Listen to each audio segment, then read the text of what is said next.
నమస్కారం. ETV live ఆధ్యాత్మిక channel తీర్థయాత్ర కార్యక్రమానికి స్వాగతం. సిద్ధులను అనుగ్రహించేందుకు వెలసిన స్వామి సిద్ధేశ్వరుడు, కోరిన వరాలను అనుగ్రహించే కొంగు బంగారం, తలచినదే తడువుగా ప్రత్యక్షమయ్యే భోలాశంకరుడు, పిలిచినదే తడువుగా పలికే చల్లని దైవమైన కాకతీయులు నిర్మించిన అత్యంత సుప్రసిద్ధమైన ఆలయాల్లో హనుమకొండలోని సిద్ధేశ్వర ఆలయం మొదటిదని చెబుతారు. ఇప్పటికీ ఈ సిద్ధేశ్వర స్వామిని నిత్యం కొలుచుకుని తరించేందుకు దేవతలు, యక్షులు, కిన్నెర కింపురుషులు, సిద్ధులు రాత్రి వేళల్లో వస్తారని ప్రతీతి. మరి అంతటి మహిమ కలిగిన ఆ వరంగల్ జిల్లాలో హనుమకొండ బస్టాండ్ సమీపంలో ఉన్న సిద్ధేశ్వర ఆలయం గురించి ఇవాల్టి తీర్థయాత్ర కార్యక్రమంలో తెలుసుకుందాం.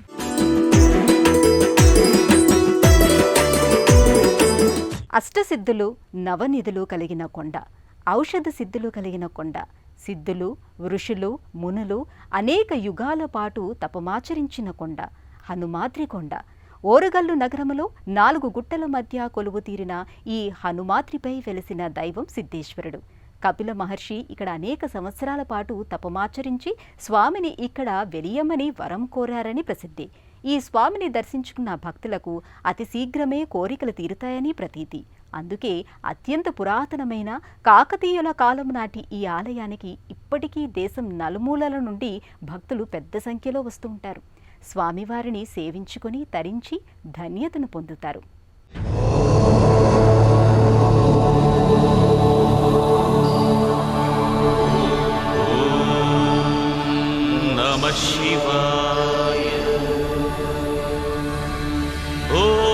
శివం శాంతం జగన్నాథం లోకానుగ్రహకారణం శివమేక పరం వందే శిఖారాయ నమో నమః. వరంగల్లో కాకతీయులు కట్టించిన మొట్టమొదటి ఆలయం సిద్ధేశ్వరాలయం. వరంగల్ నగరంలో హనుమకొండ బస్టాండ్ దగ్గర పద్మాక్షమ్మ గుట్టకు ఎదురుగా ఉన్న హనుమాద్రి కొండ మీద ఈ ఆలయం నెలకొనుంది. ఈ పుణ్యభూమికి నవసిద్ధులు, ఔషధ సిద్ధులు కూడా ఉన్నాయని ప్రతీతి. ఈ పవిత్ర భూమిపై 9 మంది సిద్ధులు తపస్సు చేశారని, వారి కోర్కెలను ఈడేర్చేందుకు పరమేశ్వరుడు స్వయంగా కైలాసం నుండి దిగివచ్చి ఇక్కడే సిద్ధేశ్వరుడిగా వెలిశాడని స్థల పురాణం చెబుతోంది. స్వామి ఇక్కడ స్వయంభూలింగ రూపుడై వెలసిన సమయంలో సమస్త దేవతలు దివి నుండి సువర్ణ పుష్ప వర్షాన్ని కురిపించారని ప్రతీతి. ముఖ్యంగా శాండిల్య మహర్షి ఈ నేలపై ఎంతో కాలం తపస్సు చేసి స్వామినిక్కడ వెలిసేలా చేశాడని కథనం. అత్యంత ప్రాచీనమైన ఈ ఆలయంలో స్వామి స్వయంభూలింగ రూపుడై కొలువు తీరి ఉన్నాడు. ఇక్కడ స్వామివారు ఉత్తర ముఖంగా వెలిశారు. వరంగల్ నగరంలో ఉన్న సప్త ఈశ్వరాలయాల్లో ఇది మొట్టమొదటి ఆలయం. పడమర ముఖద్వారంగా ఉన్నటువంటి దక్షిణ కాశీగా చెప్పుకుంటారు. ఇక్కడ మనం అభిషేకం చేసుకున్నట్లయితే కాశీలో అభిషేకం చేసుకున్నంత పుణ్యం వస్తుందండి. తర్వాత స్వయంభూ లింగంగా వెలిసింది. కాకతీయుల పూర్వకాలం నాటి లింగం అండి ఆలయం ఇది. తర్వాత ఇక్కడ జరిగే ఉత్సవాలలో నవరాత్రి ఉత్సవాలు, శివరాత్రికి భవానీ సిద్ధేశ్వర కళ్యాణము, అమ్మవారి నవరాత్రులు, గణేష్ నవరాత్రులు, తర్వాత శివరాత్రి దర్శనము. కార్తీక మాసంలో ప్రతి సోమవారం కూడా స్వామివారి వైభవం చూడాలి అని అంటే మనకు 2 కళ్ళు సరిపోవండి. ఇక్కడ అలంకరణ అనేది మాకు ప్రత్యేకంగా చాలా ఘనంగా జరుగుతుంటుంది. తర్వాత భాద్రపద మాసంలో సూర్యకిరణాలు స్వామివారి పాదాలను స్పర్శించడం అనేది ఇక్కడ మా గుడి ప్రత్యేకత. సృష్టిసారం విధి లిఖితం మోక్షదక్షం సుభిక్షం సంగంగం దివ్యలింగం గజముఖ వినుతం సాన్నపూర్ణ సమక్షం వేదార్థం వ్యాసపీఠం సురముని సహితం శాంతికాంతం సుఖాంతం విశ్వేశం చిత్ప్రకాశం శ్రితజన పరదం కాశీనాథం నమామి. నాగేంద్ర స్వామి ఈ ఆలయానికి రక్షణగా ఉన్నాడు. ఇప్పటికీ ఒక నాగుపాము నిత్యం రాత్రివేళ గర్భాలయంలో ఉన్న శివలింగానికి చుట్టుకుని స్వామిని సేవించుకుని వెళుతూ ఉంటుందని ఆలయ అర్చకులు చెబుతున్నారు. ఈ నాగేంద్ర స్వామిని ప్రతి మంగళవారం పూజించిన భక్తులకు కళ్యాణ యోగం, సంతాన యోగం కలుగుతుందని ఈ ఆలయాన్ని దర్శించే భక్తుల విశ్వాసం. అందుకే సిద్ధేశ్వర స్వామిని సేవించుకోవటానికి వచ్చే భక్తులతో పాటు సంతానార్థులై, వివాహార్థులై నాగేంద్రుని పూజించుకోవటానికి వచ్చే భక్తుల సంఖ్య కూడా ఈ ఆలయంలో చాలా ఎక్కువే. సాధారణంగా లోకల్లో నాగులను చూస్తే భయం, ఓ విధమైన తృణీకార భావం కొన్నిసార్లు కనిపిస్తుంది. కానీ విషసర్పాలైన ఆ నాగులే పరమశివుడికి ఆభరణాలుగా భాసిల్లుతున్నాయి. అత్యంత విషసర్పమైన వాసుకినే తన కంఠాభరణంగా ధరించి నాగులకు లోకంలో గౌరవాన్ని కల్పించిన మహోన్నతమైన దైవం పరమేశ్వరుడు. దక్ష ప్రజాపతి తన పుత్రుడైన వాసుకిని నల్లగా ఉన్నాడని, విషం కలిగి ఉన్నాడని అక్కున చేర్చుకోకుండా అసహ్యించుకున్నాడు. తన తండ్రికే నచ్చని తనువు జీవితం వృధా అనుకుని వాసుకి ఘోరమైన తపస్సు చేసి ఈశ్వరుణ్ణి మెప్పించి వరాన్ని సాధించుకున్నాడు. నాటి నుండి వాసుకి ఈశ్వరుడికి కంఠాభరణమయ్యాడు. దేవదానవులు సముద్ర మథనం చేసే సమయంలో మంథర పర్వతాన్ని కవ్వంగా, వాసుకిని తాడుగా, ఆ కవ్వాన్ని నిలబెట్టి ఉంచేందుకు కింద తాబేలుగా శ్రీహరి కూర్మరూపాన్ని దాల్చి నిలిచాడు. ఈ జగత్తుకే మేలు చేసేటువంటి అత్యద్భుతమైన ఆ సముద్ర మథనంలో కవ్వాన్ని పట్టుంచే తాడుగా నిలిచే భాగ్యాన్ని పొందిన అదృష్టశాలి, లోకక్షేమం కోసం తనను తాను కష్టపెట్టుకోవడానికి కూడా సిద్ధపడ్డ త్యాగశీలి వాసుకి.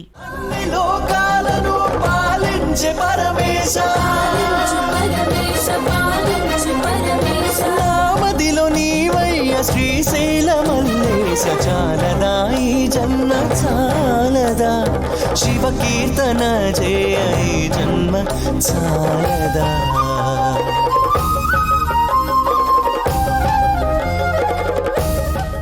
శ్రీ సిద్ధేశ్వర స్వామి ఆలయానికి నాగేంద్రుడు రక్షణగా ఉన్నాడని ఇప్పటికీ భక్తులు నమ్ముతారు.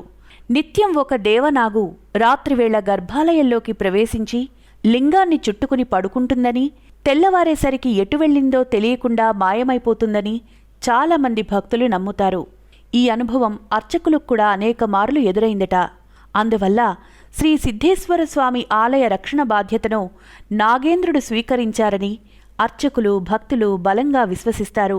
ప్రతి మంగళవారం నాగేంద్రుడిని సేవించుకుని పూజించిన భక్తుల్లో వివాహం చేసుకుని సంతాన భాగ్యాన్ని పొందినవారు ఎందరో ఉన్నారని ఈ ఆలయ అర్చకులు చెప్తున్నారు. ఈ స్వామివారికి పురాతనం నుంచి ఒక నాగంబం వచ్చేసి ఆ స్వామివారికి చుట్టుకుంటుందని చెప్పి పురాణాల్లో ఉంది. అది కూడా ఇప్పటికి ఆచరణ ఉంది. రీసెంట్గా కూడా శివరాత్రి ముందు మొన్న మనకు స్వామివారు మన శ్రావణ మాసము 2వ సోమవారం నాడు కూడా స్వామివారు వచ్చేసి నాగేంద్రుడు వచ్చేసి లింగానికి చుట్టుకొని స్వామివారికి దర్శించుకున్నాడు.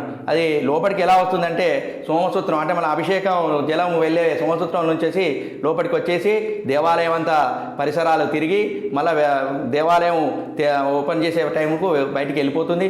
ఈ యొక్క అది అంత నాగేంద్రుడు వచ్చి దర్శించుకునేటువంటి స్వామివారు అంటే ఈ యొక్క ఎంత విశేషమైన దేవాలయం అని చెప్పేసి మనం అభివర్ణించుకోవచ్చు. ఎంతో చక్కని దేవుడు, అంతే చిక్కని దేవుడు, బ్రహ్మ విష్ణు దేవతలకు అంతు దొరకని దేవుడు,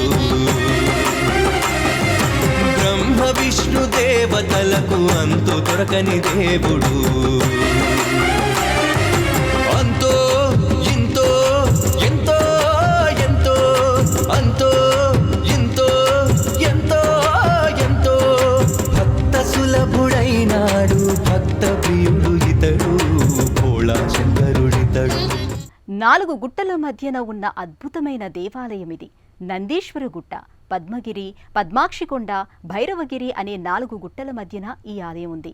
ఈ ఆలయాన్ని దర్శించే ప్రతి ఒక్క భక్తుడు స్వయంగా గర్భాలయంలో ఉన్న లింగాన్ని తాకి అభిషేకం చేసుకుని పూజించుకోవచ్చు. కాలభైరవుడు ఇక్కడ క్షేత్రపాలకుడు. శ్రీ సిద్ధేశ్వర స్వామిని సేవించి తరించవచ్చే భక్తులకు కాలభైరవ అనుగ్రహం కూడా పరిపూర్ణంగా కలుగుతుంది. సిద్ధేశ్వర స్వామితో పాటు ఇక్కడ అమ్మలగన్నయమైన ఆదిపరాశక్తి కూడా కొలువుతీరి భక్తుల్ని అనుగ్రహిస్తుంది.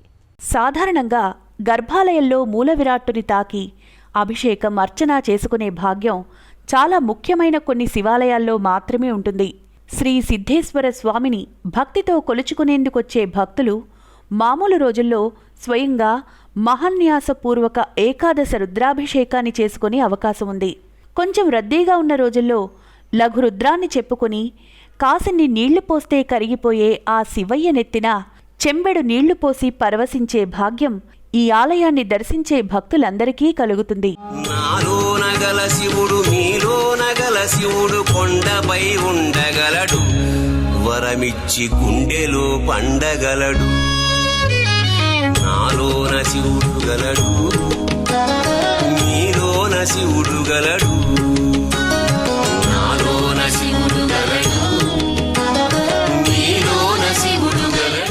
అయ్యవారు కొలువు తీరిన చోట అమ్మవారు ఉండి తీరాల్సిందే, భక్తులను అనుగ్రహించాల్సిందే.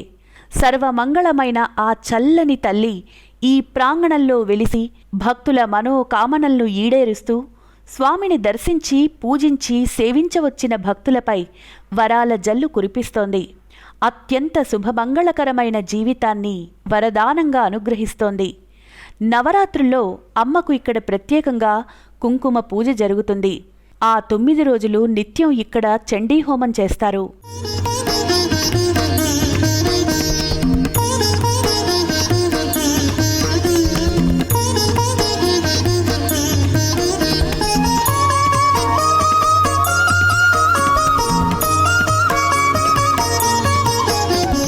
కాలభైరవుడు ఇక్కడ క్షేత్రపాలకుడిగా వేంచేశాడు.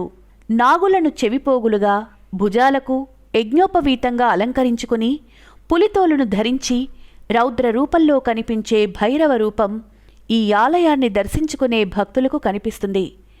భైరవుడు సిద్ధిదాయకుడు, ఆయుప్రదాయకుడు.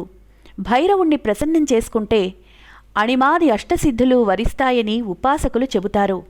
అందుకే భైరవోపాసనకు అంతటి ప్రాధాన్యత కలిగింది.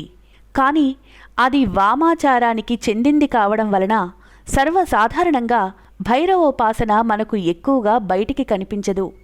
కేవలం కొందరు తాంత్రికులు, సిద్ధులు మాత్రం వామాచారంలో భైరవోపాసన చేస్తారు. సర్వసాధారణంగా ఇలా శివాలయాల్లో క్షేత్రపాలకుడిగా కొలువుతీరి ఉండే భైరవుణ్ణి దక్షిణాచారంలో కొలవడం మనకు ఆనవాయితీ.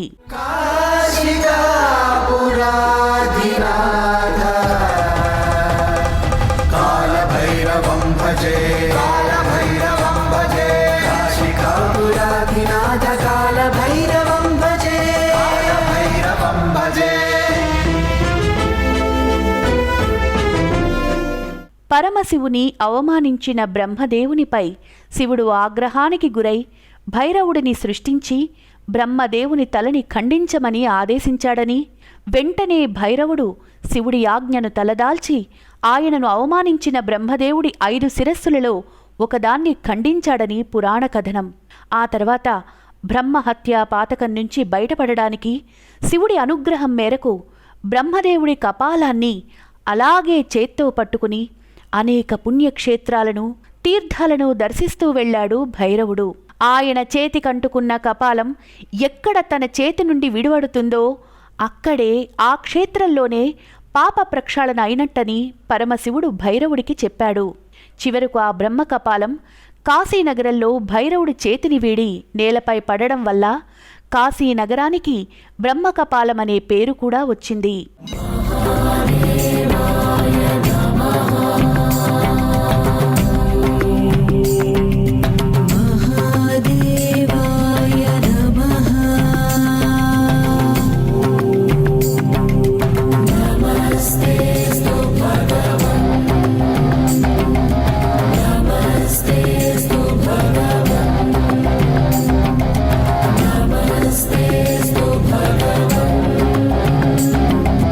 Namaste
సాధారణంగా ఈశ్వరుడు అభిషేక ప్రియుడు, విష్ణువు అలంకార ప్రియుడు అని చెబుతారు. కానీ ఈ ఆలయంలో కొలువై ఉన్న సిద్ధేశ్వర స్వామి అలంకార ప్రియుడు కూడా అని చెబుతారు. అభిషేకం పూర్తయిన తర్వాత సర్వాంగ సుందరంగా స్వామిని అలంకరిస్తారు. ఈ స్వామిని క్రమం తప్పకుండా 40 రోజుల పాటు అంటే మండలం కాలం పాటు దర్శించుకొని సేవించుకున్న వారికి ఎలాంటి కోరిక అయినా తీరుతుందని పురాణ ప్రమాణం. భక్తుల విశ్వాసం. అంతటి మహిమాన్వితమైన ఆలయం, అత్యంత పురాతనమైన చారిత్రక నేపథ్యం కలిగిన ఆలయం ఈ సిద్ధేశ్వర ఆలయం.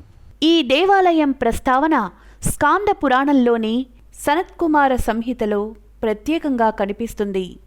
ఎంతో మంది దేవతలు, సిద్ధులు స్వామిని ఇప్పటికీ గుప్త రూపంలో సేవించుకుంటారని ప్రతీతి. రాత్రి 12 గంటల సమయం నుండి తెల్లవారుజామున 3 గంటల వరకు వారంతా స్వామిని సేవించుకుంటారని ఇప్పటికీ చెప్పుకుంటారు. బ్రహ్మీ ముహూర్తంలో, అమృత ఘడియల్లో నిత్యం ఈ ఆలయంలో ఓంకారం ప్రతిధ్వనిస్తూ ఉంటుంది. దీనికి సంబంధించిన ఆనవాళ్లు కూడా ఎన్నో మార్లు ఉదయం వేళ ఆలయం తలుపులు తెరవగానే కనిపించాయని అర్చకులు చెబుతున్నారు.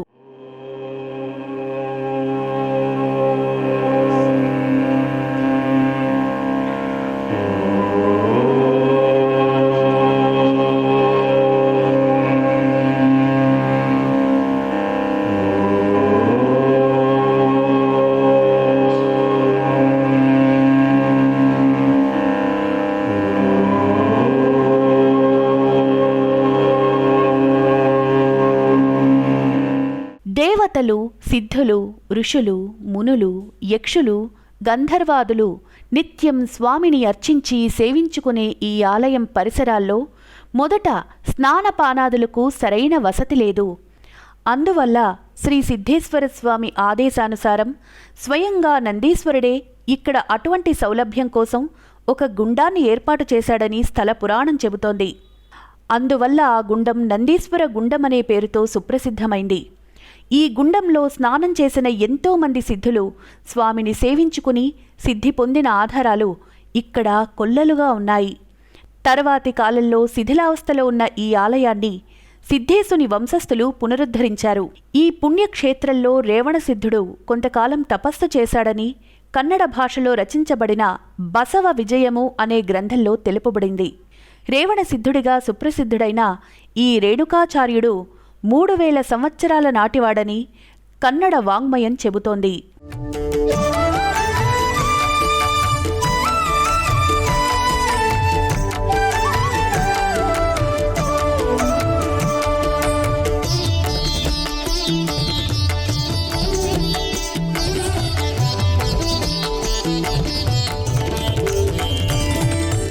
ఒకప్పుడు శ్రీశైలవాసి అయిన ఎరుక దేవరాజు వేటాడుతూ ఈ హనుమాద్రి కొండ ప్రాంతానికి వచ్చాడని, ఈ ప్రదేశం యొక్క సౌందర్యానికి, ప్రశాంతతకు మంత్రముగ్ధుడై ఇది మహాత్ములు కొలువుండే స్థలమని గుర్తించి తాను కూడా నిత్యం వారి వలననే ఈ సిద్ధేశ్వరుని సేవించుకుని తరించాలంటే ఈ హనుమాద్రి కొండపై ఒక కోటను నిర్మించుకొని ఇక్కడి నుంచి రాజ్యపాలన గావించాలని భావించాడని స్థల పురాణ కథనం.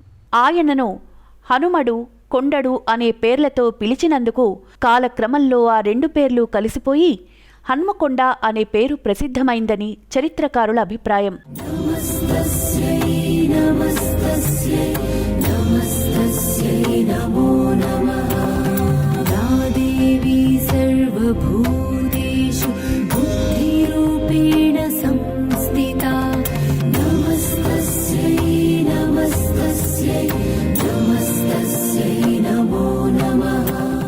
గ్రంథస్థం గావించబడిన ఈ సిద్ధేశ్వరాలయ చరిత్రను పునర్ముద్రించేందుకు భక్తులు ముందుకు రావాలని ఆలయ నిర్వాహకులు కోరుతున్నారు. కాకతీయ వంశానికి మూలపురుషుడైన మాధవవర్మ ఈ సిద్ధేశ్వర దేవాలయంలోనే జన్మించినట్టుగా చరిత్ర చెబుతోంది. ఆయన తర్వాతి తరాలకు చెందిన కాకతీయ వంశరాజులందరూ ఈ సిద్ధేశ్వర స్వామిని అత్యంత భక్తి శ్రద్ధలతో పూజించి సేవించి తరించారు.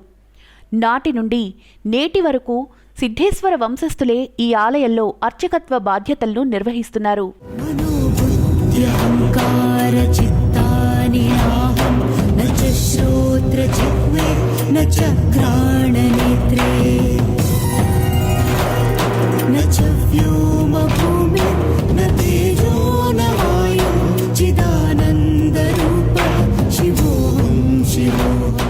నిత్య నిత్యం ఉదయం 8:30 గంటల నుండి సాయంత్రం 6:30 గంటల వరకు శ్రీ సిద్ధేశ్వర స్వామికి నిత్యం అభిషేక అర్చనాదులు జరుగుతాయి. ఉదయాన్నే అనునిత్యం మహాన్యాసపూర్వక ఏకాదశ రుద్రాభిషేకం జరుగుతుంది. అనంతరం లక్షబిల్వార్చన. ఆ తర్వాత స్వామిని సర్వాంగ సుందరంగా అలంకరించి భక్తులకు దర్శన భాగ్యాన్ని కల్పిస్తారు. ప్రతి మాఘ బహుళ దశమికి శ్రీ సిద్ధేశ్వర స్వామికి అంగరంగ వైభవంగా ఏటా కళ్యాణోత్సవం జరుగుతుంది. ఆలయ దర్శన వేళలు. నిత్యం ఈ ఆలయం ఉదయం 6:30 గంటల నుండి మధ్యాహ్నం 12 గంటల వరకు, సాయంత్రం 5 గంటల నుండి 7 గంటల వరకు తెరిచి ఉంటుంది. హైదరాబాద్ నుండి వరంగల్కు, హనుమకొండకు ప్రతి గంటకు బస్సు సౌకర్యం ఉంది. వరంగల్ నగరానికి రైలు రవాణా సౌకర్యం కూడా ఉంది. వరంగల్ నుండి నేరుగా టాక్సీలు, ఆటోల్లో సిద్ధేశ్వర ఆలయానికి నేరుగా చేరుకోవచ్చు. మానవ మాత్రులు మాత్రమే కాక సిద్ధులు, మునులు, ఋషులు, దేవతలు రాత్రివేళల్లో వచ్చి గుప్తంగా ఈశ్వరుడిని పూజించి సేవించే అత్యంత పురాతనమైన ఆలయం వరంగల్ నగరంలోని శ్రీ సిద్ధేశ్వర ఆలయం. ఓరుగలు నగరంలో కాకతీయ ప్రభువులు మొట్టమొదటిగా నిర్మించిన ఆలయంగా ఈ ఆలయం ప్రసిద్ధి చెందింది. ఇక్కడ సిద్ధేశ్వరుడిగా స్వయంభూవుగా వెలిసిన పరమేశ్వరుడు కోరిన వరాలను తీర్చే కొంగు బంగారమై విరాజిల్లుతూ భక్తుల కోరికలు తీరుస్తూ వారిని అనుగ్రహిస్తున్నాడు. అందుకే దేశవ్యాప్తంగా అనేక రాష్ట్రాల నుండి కూడా భక్తులు పెద్ద ఎత్తున ఇక్కడికి తరలివస్తారు. ముఖ్యంగా కార్తీక మాసంలో ఈ ఆలయం వైభవాన్ని వర్ణించడానికి మాటలు చాలవు. ఇవి ఈ ఆలయం విశిష్టతలు. మళ్ళీ ఈటీవీ లైవ్ ఆధ్యాత్మిక ఛానల్ తీర్థయాత్ర కార్యక్రమంలో మరో ఎపిసోడ్లో మరో ముఖ్యమైన దేవాలయం గురించి తెలుసుకుందాం. అంతవరకు సెలవు. నమస్కారం.